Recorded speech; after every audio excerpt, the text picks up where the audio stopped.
Hi guys.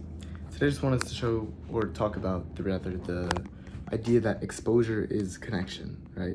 So this idea that the more you're exposed to something, the more you're connected to it, regardless of whether you like it or you hate it. And that's the whole video.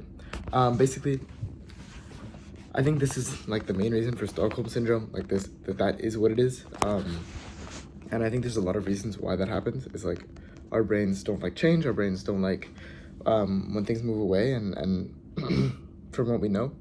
And even if it's something that we didn't like, we're worried that we're gonna get something worse, right? Is that survival instinct kicking in? The survival instinct kicking in of saying that just because, you know, yeah, just because you got rid of something that you hated, it doesn't mean that there's nothing worse. It's that realization that there can be something worse, right? We get angry when people tell us that there is worse, that there are other people going through the world worse. But it is only when that might happen to us that it really means something. I think that's a really important point to think about in life. Like, it's a really important point to the factor of appreciating life, to the factor of seeing what's around you and still being able to appreciate the situation that you're in, no matter if it's one that you would like to be or one that you would rather not be in. I think all of those things are valuable. And I especially think that it's really important to be able to acknowledge that exposure is connection, not only in the way of how it can help you, but also in the way of how it might be affecting you, right? So I hear a lot of people, like, just because you're around somebody, you might just want to be friends with them, but it doesn't mean that necessarily you should be friends with them, right?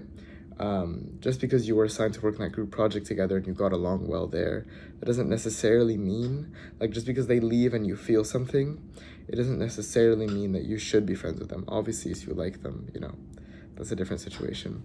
But I'm saying in general, the exposure of being with someone is going to make you more connected, whether that's a good or a bad thing. So it's a bias that when you know, you're able to filter it out quite easily, I think it's not that strong or severe, but I do think that it is definitely present, and that the more you think about it, the more you're able to filter it out. And so it's one just to think about on how you want to use it to get closer to people, how you want to think about it, because also we intuitively know it, and that's kind of part of the reason, I think, why we decide how much time we want to spend with people, right? Because in general, spending time with people can't bring you that bad of things, except for time you could have better spent doing something else. But a lot of people won't even do something better with their time.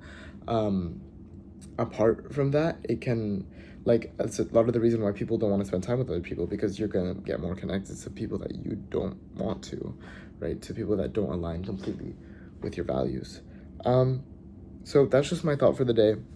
I'll see you tomorrow, and goodbye.